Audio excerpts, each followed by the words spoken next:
नमस्कार, मैं हूं मनोज सैनी और आईएनडी स्पेशल में आपका स्वागत है। आज का मुद्दा है संवाद बहाना है, सरकार पर निशाना है। कमलनाथ लंबे अरसे के बाद जब से सरकार बनी है उसके तत्काल बाद जरूर मीडिया के सामने आए, तो उन्होंने कहा था, जब इस्तीफा दिया था उससे पहले मीडिया से बात की थी, लेकिन आज कोविड-19 के बीच सामने आए और उन्होंने तमाम सारे मीडिया के जो चैनल हेड है उनसे बात की और उनके सवालों का जवाब दिया, जिसमें हमारे चैनल हेड नवीन पुरोहित जी ने भी उनसे सवाल किया। लेकिन सवालों के जवाब का उत्तर यही निकलकर सामने आया कि उनका सीधे तौर पर कहना था कि कहीं ना कहीं वर्तमान सरकार का फेल्यूर है। मध्य प्रदेश के पूर्व मुख्यमंत्री कमलनाथ ने कहा कि इस समय प्रदेश में राशन की दुकान नहीं चल पा रही, लेकिन शराब की दुकानें चलाई जा रही है। यह बात उन्होंने भोपाल में आयोजित प्रेस वार्ता में, जैसा हम आपसे कह रहे हैं, उसमें कहा। उन्होंने कहा कि जनता दोबारा हम पर भरोसा करेगी और हमारी सरकार बनवाएगी। उन्होंने ये भी कहा कि मध्य प्रदेश में विधानसभा के 24 सीटों पर चुनाव होना है। चुनाव में कांग्रेस को 20-22 सीटें मिलेंगी। चुनाव में यह साफ हो जाएगा कि प्रदेश की जनता क्या चाहती है। तो सीधे तौर पर जिस तरह से उन्होंने जवाब दिया, उसका मकसद ही यही है कि संवाद बहाना है और सरकार पर निशाना है। क्या कहा कमलनाथ जी ने, सुन लेते हैं। आज हमारे अर्थव्यवस्था प्रदेश की चौपट है, देश की तो चौपट है। मैं देश की बात नहीं करना चाहता हूं। हमारी आर्थिक गतिविधि कितनी घटी है।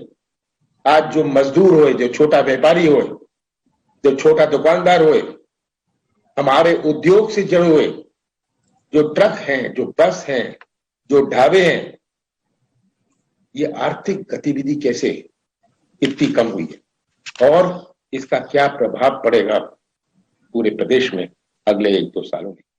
मुझे पूरा विश्वास है कि जब ये 22 सीटों में 24 सीटों में उपचुनाव होगा, कोविड बीच में आ गया, नहीं तो ये चुनाव 2-3 महीने में हो जाता। ये चुनाव जैसे ही होते हैं इसके बाद स्पष्ट हो जाएगा कि मध्य प्रदेश की जनता क्या चाहती है, क्या आंकड़े हैं। ये आंकड़े से आप भी जानते हैं। तो ये जब ये 24 सीटों के उपचुनाव, उनमें से हम 20-22 जो जीतेंगे, क्या ये सरकार टिक पाएगी। और मैंने तो अखबारों में पढ़ा कि राशन शॉप में राशन नहीं है, पर शराब की दुकानें खुलने वाली है। राशन की दुकानें नहीं चल पाएंगी, पर शराब की दुकानें जरूर चल पाएंगी। ये आज मैंने अखबारों में पढ़ा है। इस प्रकार के बच्चे 18, 19, 20 साल के मजदूर विभिन्न प्रदेश से आज भटकते हुए वापस आ रहे हैं। आज इन मजदूरों, जो माइग्रेंट लेबर है, हमारी लेबर पूरे देश भर में है, कोई व्यवस्था नहीं। तो आप सुन रहे थे कमलनाथ जी को, जो सीधे तौर पर सरकार पर निशाना साध रहे हैं, और इसीलिए हम कह रहे हैं संवाद बहाना था। लेकिन पूरी बातों को आप सुने तो सीधे तौर पर यह कहा जा सकता है कि सरकार पर निशाना था। लेकिन इस बीच हमारे चैनल हेड आईएनडी 24 के चैनल हेड नवीन पुरोहित जी ने भी उनसे बात की और सीधे तौर पर उनसे पूछ लिया कि टाइगर कहता था कि मैं जिंदा हूं, टाइगर तो वापस आ गया, लेकिन आप कहां रह गए। सुनिए जरा क्या कहा। मेरा प्रश्न ये है कि 15 सालों के बाद जब भारतीय जनता पार्टी की सरकार गई तो शिवराज जी के अंदर एक कॉन्फिडेंस दिखा कि टाइगर जिंदा है, टाइगर विल बैक, वापस आएगा। जो भी आधार रहा हो, सरकार उनकी वापस आ गई। लेकिन आज चाहे कांग्रेस की बात हो, कांग्रेस के कार्यकर्ताओं की बात हो, कमलनाथ जी की बात हो, सबको एक विश्वास और है कि अगले 15 अगस्त को कांग्रेस पार्टी के मुख्यमंत्री के तौर पर, मध्य प्रदेश के मुख्यमंत्री के तौर पर कमलनाथ जी झंडा बंदन करेंगे। तो इस विश्वास का क्या आधार है, मैं माननीय पूर्व मुख्यमंत्री जी से ये पूछना चाहता हूं। मुझे पूरा विश्वास है कि जब ये 22 सीटों में 24 सीटों में उपचुनाव होगा, कोविड बीच में आ गया, नहीं तो ये चुनाव 2-3 महीने में हो जाता। ये चुनाव जैसे ही होते हैं इसके बाद स्पष्ट हो जाएगा कि मध्य प्रदेश की जनता क्या चाहती है, क्या आंकड़े हैं। ये आंकड़े से आप भी जानते हैं। तो ये जब ये 24 सीटों के उपचुनाव, उनमें से हम 20-22 जो जीतेंगे, क्या ये सरकार टिक पाएगी। चलिए, तो जब उनसे पूछा गया कि कहते हैं कि टाइगर जिंदा है और आप कहते हैं कि 15 अगस्त पर हम झंडा फहराएंगे, तो विश्वास की वजह क्या है, तो उन्होंने बता दिया कि आपको समझ आ जाएगा चुनाव के बाद कि आखिर हम क्यों ऐसा कहते हैं। लेकिन इस पूरे घटनाक्रम को लेकर जिस तरह के उनके बयान सामने आए, सरकार पर जिस तरह से निशाना साधा, सरकार यानी भारतीय जनता पार्टी के प्रवक्ता का क्या कहना है, ये भी सुनिए। कमलनाथ जी, अब किसी भी तरह की सफाई से काम नहीं चल पाएगा, क्योंकि आपने दिग्विजय सिंह जी पे जो विश्वासघात करने का आरोप लगाया है उसके मामले में आपको स्पष्टीकरण सबसे पहले देना चाहिए था। 25,000 करोड़ रुपए आपने 15 महीने में कर्जा उठाया है और उसके बाद भी खाली खजाने का रोना रोते रहे। पैसा आपने किसी को दिया नहीं, कर्जा माफ किया नहीं, बिजली का बिल हाफ किया नहीं, और उसके बाद आपने आज भी प्रेस कॉन्फ्रेंस में इस बात का दोबारा झूठ बोला है कि आपने 20 लाख लोगों का कर्जा माफ किया। मेरा आपसे निवेदन है कि अगली बार जब प्रेस कॉन्फ्रेंस करने बैठे तो कम से कम 20 किसानों को साथ लेकर बैठे जिनका कर्जा माफ हुआ हो। भारतीय जनता पार्टी जिस दृढ़ता के साथ काम कर रही है, लगातार 1-1.25 महीने के अंदर हमने हजारों करोड़ रुपए जो है जनता के खातों में ट्रांसफर कर दिया है, उसके बारे में आपको जरूर कुछ ना कुछ बोलना चाहिए था। आपके साथ जो विश्वासघात हुआ है उसके लिए अपने साथी नेताओं को कम से कम कुछ ना कुछ नामकरण देते तो अच्छा रहता। इस तरह से भोपाल में बैठकर गंदी राजनीति मत करिए और जनता से माफी मांगने के लिए एक क्षमा यात्रा जरूर निकालिए। चलिए, राहुल कोठारी है जो ये कह रहे हैं कि कमलनाथ जी माफी मांग लीजिए, लेकिन कमलनाथ जी विपक्ष में है, पूर्व मुख्यमंत्री है, मीडिया से बात कर ली और अपनी बात कह दी, तो उसमें गुरेज भी क्या है। खैर, उन्होंने अपनी बातें कही और उन्होंने सीधे तौर पर सरकार पर निशाना साधा, लेकिन यहां यह भी समझना पड़ेगा कि क्या सरकार यानी पूर्व सरकार के जो मुख्यमंत्री कमलनाथ क्या इस तैयारी में लग गए हैं कि जो 22 या 24 सीटों पर चुनाव होना है उससे पहले मैं अपना एक मैसेज भी दे दूं और ये बता भी पाए कि हम पीछे नहीं हटने वाले, हम मैदान में हैं। चलिए संदीप से समझते हैं। संदीप, लंबे अरसे के बाद जब हमने देखा कि सरकार जाने वाली थी, उस दौर में कमलनाथ जी मीडिया से बात किए थे इस्तीफा देने से पहले, और उन्होंने एक तरह से हल्का सा दर्द भी छलका था। फिर उसके बाद परसों भी इस तरह की बातें आई, जब अनौपचारिक रूप से चर्चा हुई तो उसमें भी उनका दर्द छलका। लेकिन आज तो सीधे तौर पर तमाम लोगों के सवाल भी थे, उसके जवाब भी थे, लेकिन जवाब के मार्फत अब ये समझ आ रहा है कि उनके निशाने पर सरकार थी। तो क्या आज की जो मीडिया से बात हुई है उसको हम चुनाव से जोड़कर देख लें, 24 सीटों पर चुनाव होना है उनको? बिल्कुल, देखिए जिस तरह से आज पूर्व मुख्यमंत्री कमलनाथ जी ने आज प्रेस वार्ता की है, तो इस बात में कोई शक नहीं है कि उनकी तैयारी शुरू हो चुकी है और उन्होंने कहीं न कहीं चेतावनी देने की भी कोशिश की है अपनी इस प्रेस वार्ता के माध्यम से वर्तमान सरकार को। उन्होंने साफ कहा है कि 24 सीटों पर चुनाव होना है, जिसमें कि करीब 22 सीटों पर कांग्रेस जीत दर्ज करेगी। यहां से इस बात में कोई शक नहीं है कि जिस तरह से आज उन्होंने जिन शब्दों का इस्तेमाल किया और जिस कॉन्फिडेंस के साथ वो आज प्रेस वार्ता में नजर आए, तो इस बात में कोई शक नहीं कि कांग्रेस पार्टी ने अंदर खाने से अपनी तैयारियां पुख्ता कर ली हैं और कांग्रेस पार्टी की तैयारियां अब पूरे शबाब पर हो चुकी हैं। लॉकडाउन का पूरा फायदा यहां पर कांग्रेस पार्टी कहीं न कहीं उठाती नजर आई है। जिस तरह से भी हमारे सूत्रों के द्वारा भी जिस तरह से पता चला है कि लगातार कांग्रेस पार्टी अपनी तैयारियों को अंजाम देती रही है, यहां तक कि उसके जो जिन नेताओं को चुनाव में उतारना है वो लगातार क्षेत्र में एक्टिव हो चुके हैं। वो लगातार इस लॉकडाउन के बहाने, चाहे हमें राशन की सामग्री वितरण करने की बात हो या अन्य वस्तुओं के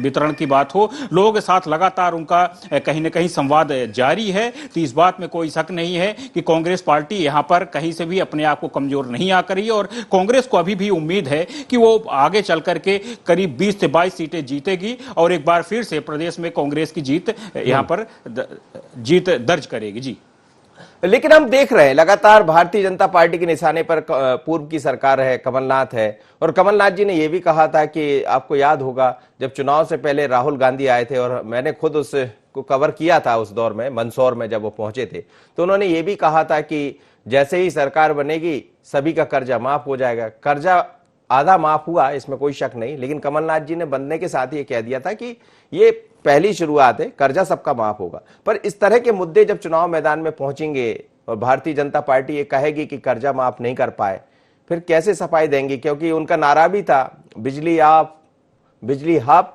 कर्जा माफ।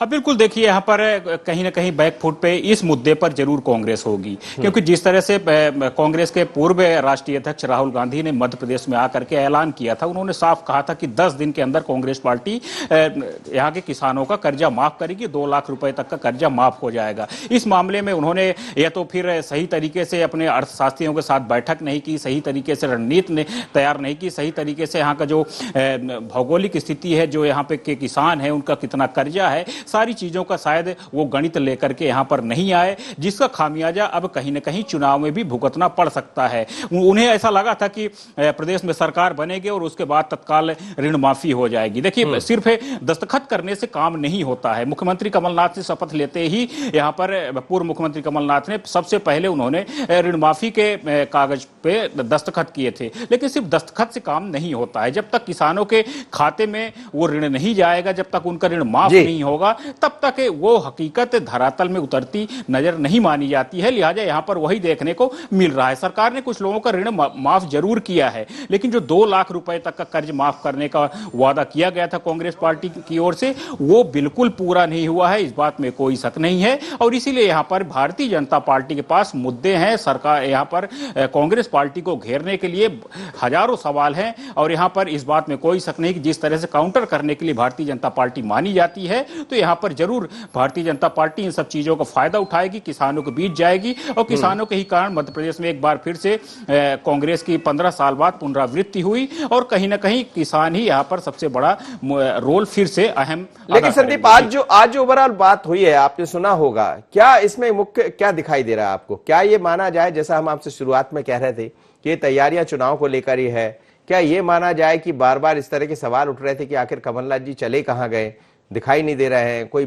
सवाल नहीं है, कोई जवाब नहीं है, कोविड-19 को लेकर पूरे देश में कोहराम मचा, मध्य प्रदेश की आर्थिक संकट किस तरह के, ऐसे तमाम तरह के सवाल खड़े हो रहे थे, तो क्या उसका जवाब देने कमलनाथ आए थे, या ये माना जाए कि जवाब के साथ साथ ये भी छुपा हुआ था कि हम तैयार है? ऐसा भी चर्चा है कि दिग्विजय सिंह वर्सेस कमलनाथ के बीच में कुछ ठीक दिखाई नहीं दे रहा है, ऐसी चर्चा राजनीतिक हलकों में है। हालांकि उन सवालों का भी उन्होंने जवाब दिया है।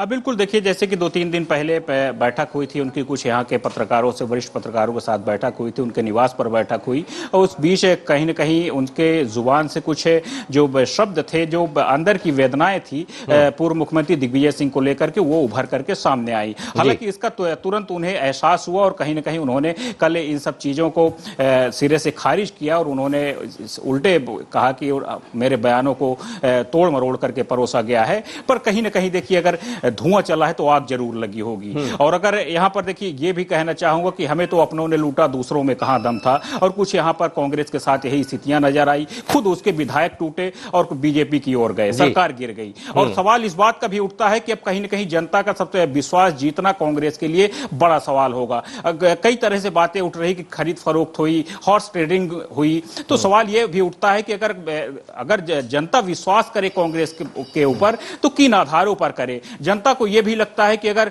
आज हमने एक बार फिर जिता दिया, तो क्या पता, हो सकता है फिर कांग्रेस का कोई धड़ा अलग हो जाए और भारतीय जनता पार्टी की ओर चला जाए। तो इससे इन सब स्थितियों से निपटने के लिए कांग्रेस खुद चाहेगी, जनता चाहेगी कि कांग्रेस के बजाय बीजेपी को चुने। जी चलिए संदीप, आप बने रहिए। धैर्यवर्धन शर्मा इस वक्त जुड़ रहे हैं मेरे साथ, media panelist Bharatiya Janata party के। धैर्यवर्धन जी, आज कमलनाथ जी मीडिया के सामने आए, मीडिया के लोगों ने चर्चा की, हर तरह का सवाल उनसे पूछा गया, टाइगर जिंदा से लेके और वो खुद क्या कर रहे हैं, ऐसे तमाम तरह के सवाल हुए, लेकिन उन्होंने बात ही बात में पूरे तौर पर जो निशाना था वो सरकार पर था।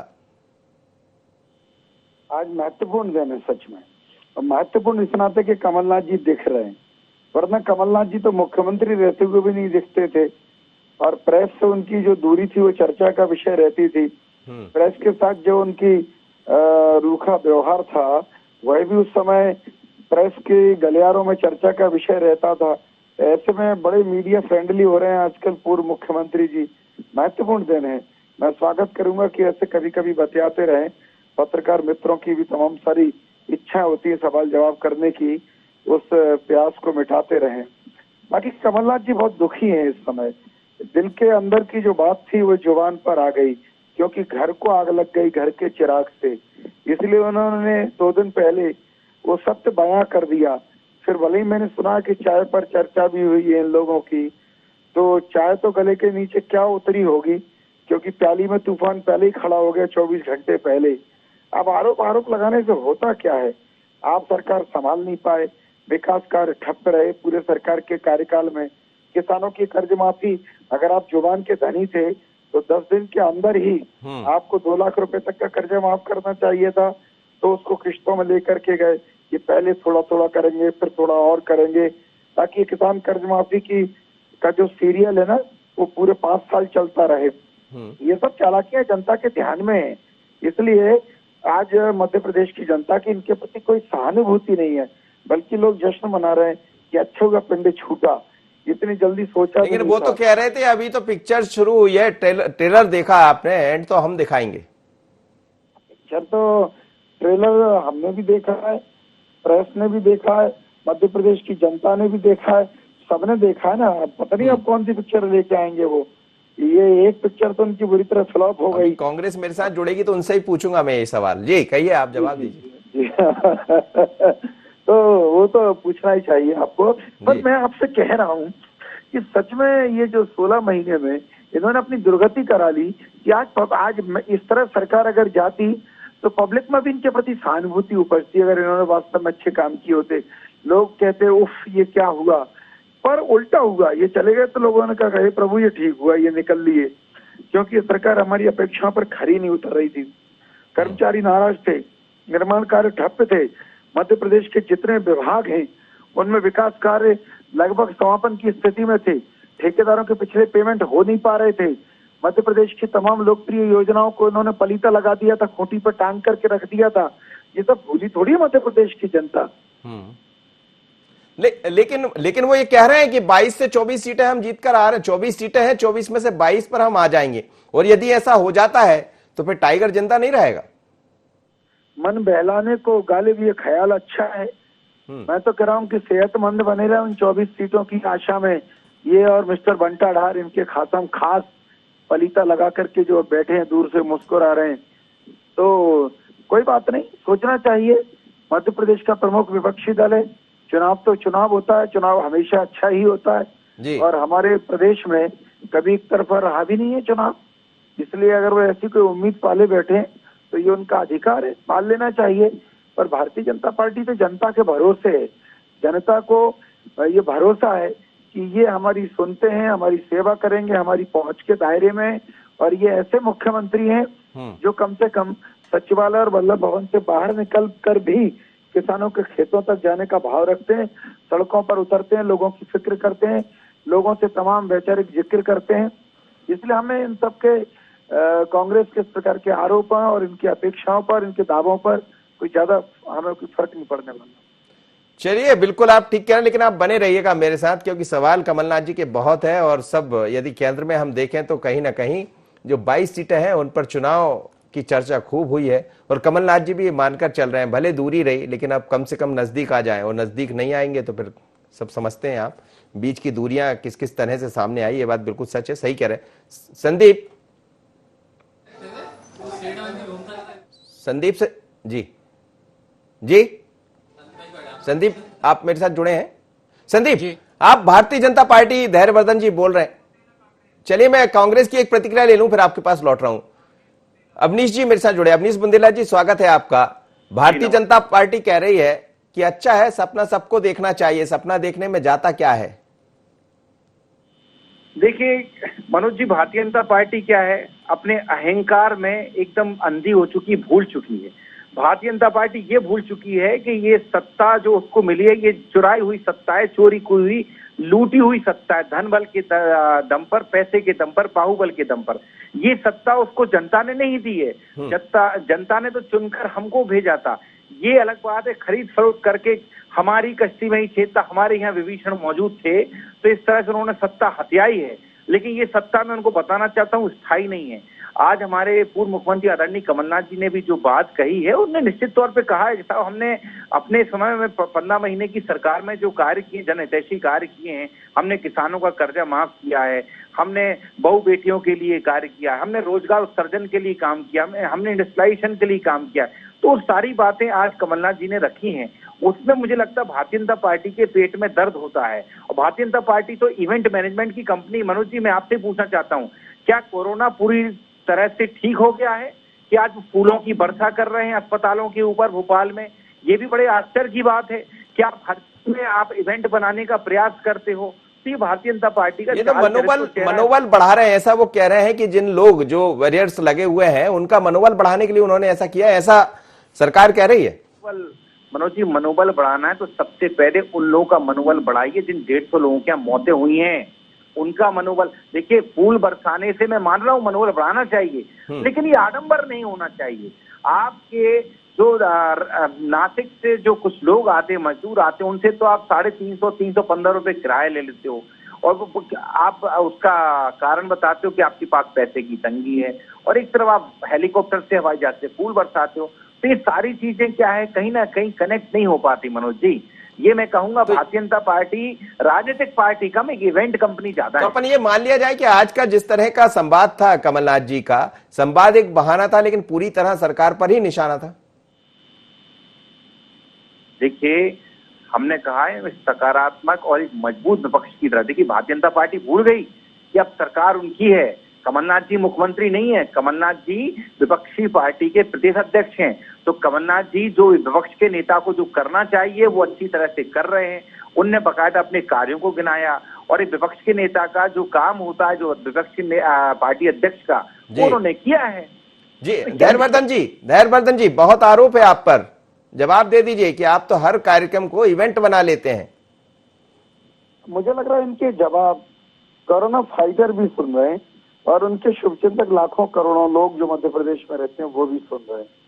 किसी को भी कांग्रेस के जवाब आज सुहा नहीं रहे होंगे, क्योंकि सबको ये अच्छा लग रहा है कि भारत की सेना भी चलकर क्या करके पीठ थपथपा रही, हौसला अफजाई कर रही, पुष्प वर्षा कर रही है। ये बहुत बड़ी बात है। ये सिद्ध करता है कि जो जहां जिस मुकाम पर है, समझ लो देश के काम पर है, चाहे वो सैनिक हो, चाहे वो चिकित्सक है, चाहे वो सफाई कर्मचारी है, सारे के सारे लोग एक मत होकर के, एक आत्म होकर के जन सेवा कर रहे हैं, कोरोना से लड़ाई लड़ रहे हैं।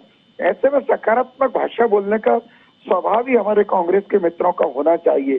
पर मैंने बताया ना कि ये छिद्रान्वेषी स्वभाव के हो गए, ये गलतियां ढूंढने के लिए निकलते हैं कि किस एंगल से हमें ये धरती थोड़ी सी ज्यादा चपटी दिखाई पड़े, इसलिए मैं इनका ज्यादा बुरा नहीं, लेकिन ओवरऑल ये तो धैर्यवर्धन जी समझ आ रहा था कि आने वाले दिनों में जो 24 सीटों पर चुनाव होना है, आसान नहीं है रहा आप लोग की भी, क्योंकि कांग्रेस कमलनाथ जी का सामने आने का मकसद भी यही है कि हम तैयारी में हैं।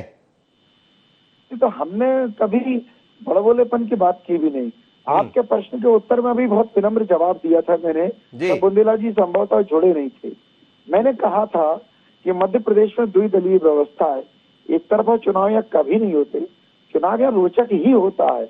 इसलिए कांग्रेस अगर ये मान करके चल रही है कि वो चुनाव अच्छा लड़ने का प्रयास करेगी, तो वो एक बड़ा विपक्षी दल है, उसको तैयारी करना भी चाहिए। और अभी सत्ता से बेदखल हुए ऐसी स्थिति में उनको पूरी ताकत लगाना भी चाहिए, इसमें क्या बुरी बात है।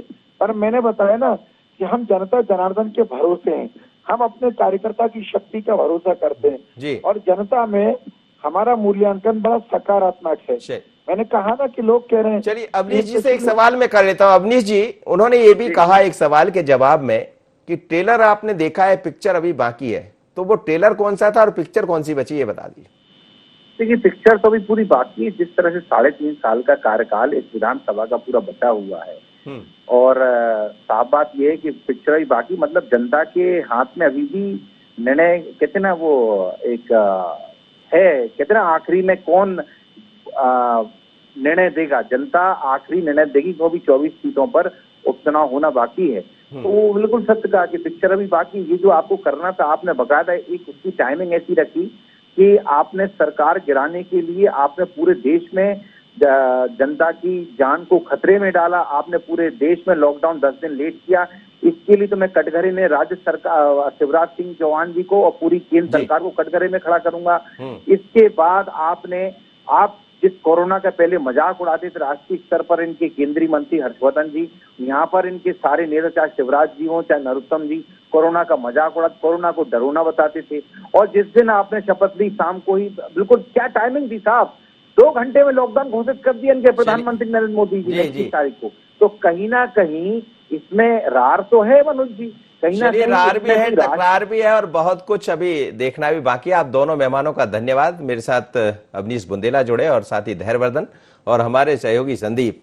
लेकिन मध्य प्रदेश में कमलनाथ जी का आज मीडिया से बात करना, संवाद करना, ये बता रहा है कि कांग्रेस 22 सीटों पर जो गई है, 22 सीट हाथ से भारतीय जनता पार्टी के पास पहुंच गई वो, और 2 सीटें जिन पर चुनाव होना है, उपचुनाव होना है, कुल मिलाकर 24 सीटें, उस पर सरकार ने अपनी नजर गड़ा ली है। पूर्व सरकार कमलनाथ ने नजर गड़ा ली है और सीधे तौर पर वो कह रहे हैं कि ये तो अभी सिर्फ ट्रायल था, पिक्चर अभी बाकी है। ट्रेलर के बाद कौन सी पिक्चर दिखेगी ये हम भी देखेंगे, क्योंकि अब की जो पिक्चर है वो फिर एक बार पब्लिक के हाथ में होगी और पब्लिक ही तय करेगी।